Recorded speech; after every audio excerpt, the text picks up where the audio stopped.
Welcome everyone. Today we are diving into a fascinating group within Islam known as Tablighi Jamaat.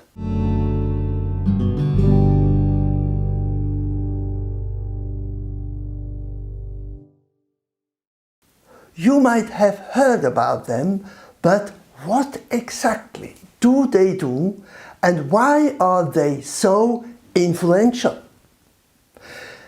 If you are curious, stick around because we will unpack it. I explore this topic in detail in my book Ask Your Muslim Friend, especially in section 1.6.4. But let's break it down here first. So what does Tablighi Jamaat mean?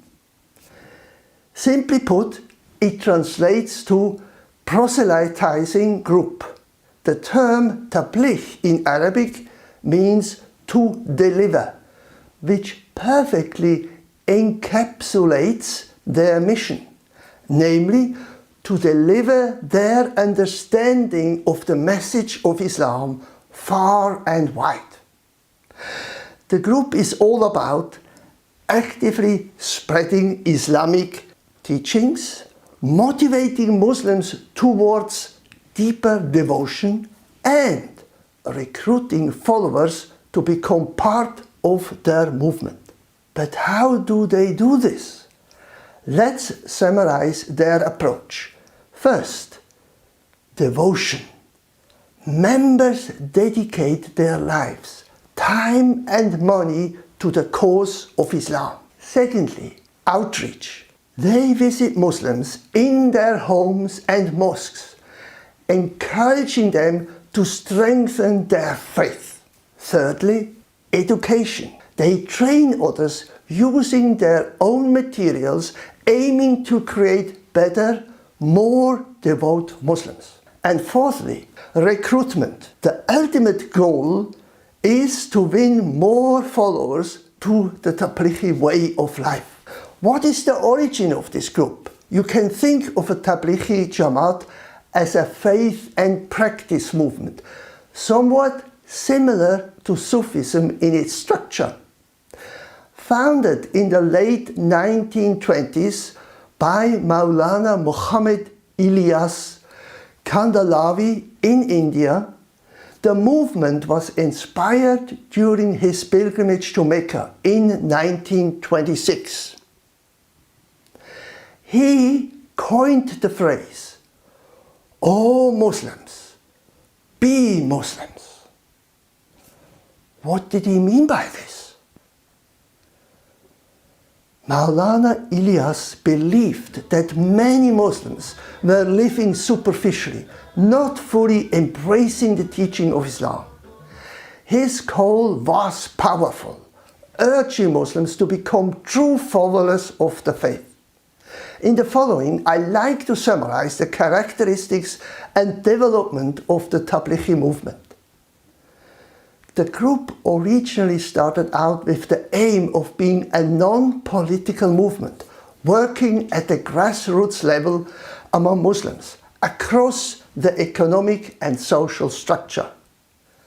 Yet, with increasing and alarming frequency, the name Tablighi Jamaat is cropping up in the worldwide fight against terrorism, which means that though originally the work should simply be spiritual, nevertheless, with time the movement got involved in political activities.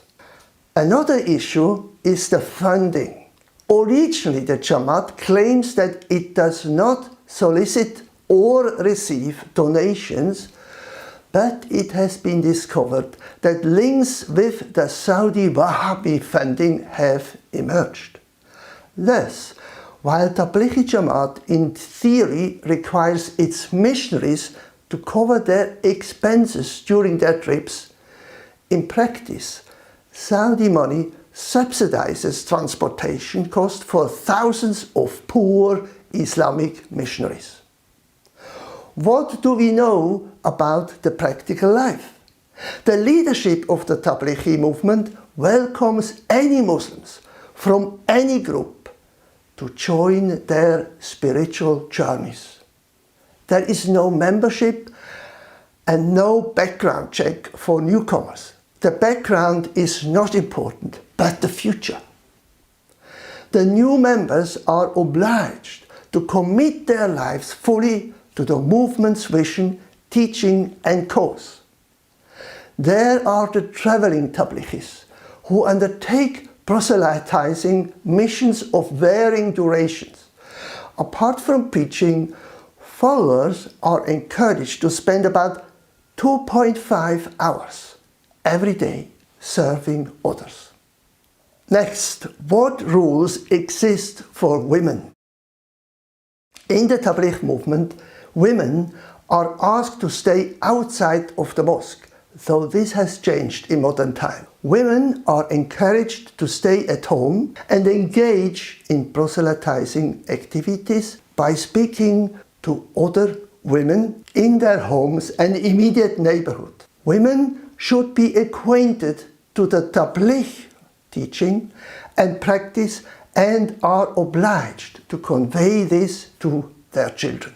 Women are only allowed to engage in outside Tabligh activities while accompanied by the husbands or male relatives. Women are obliged to observe the hijab rules by covering their faces and hands. Tabligh women do not take any leadership position within the movement, though their opinions are taken into due consideration. One key aspect of the Tablighi Jamaat are the 6 attributes that they emphasize, also called the 6 most important principles.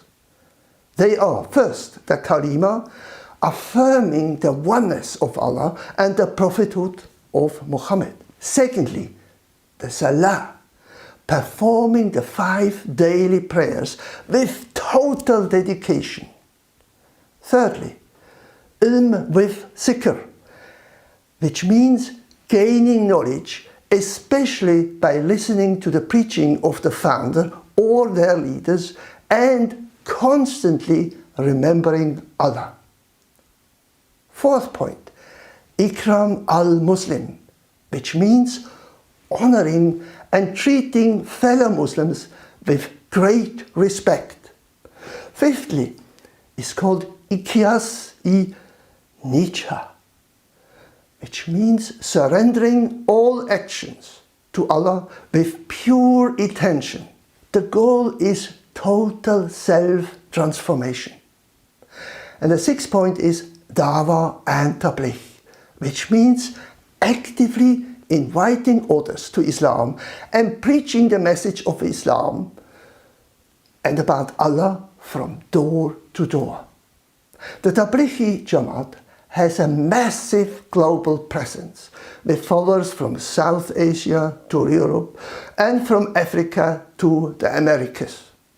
In Pakistan, it's headquartered in Rawalpindi near Lahore, and its annual congregation in Bangladesh draws over 3 million participants. Significant participation in Tabligh efforts is also seen in Europe, North America, South Africa and East Asia. Tablighi Jamaat has a huge social impact. The current European headquarters is based near Dewsbury in England. Now, I'd love to hear from you. Have you had any experiences with the Tablighi Jamaat? If you're a Muslim, do you see this group as a cult or as part of mainstream Islam? How do you perceive their influence in your community?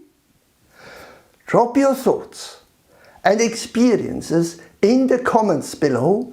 Let's get a conversation going. As for my personal experiences with the Tablighi Jamaat members, I have discovered that they are incredibly devoted, but sometimes their teachings can come off as rather simplistic. I've also heard concerns about their approach to hospitality when visiting mosques.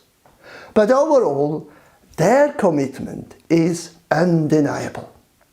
If you find this discussion insightful, don't forget to hit that like button and subscribe for more content.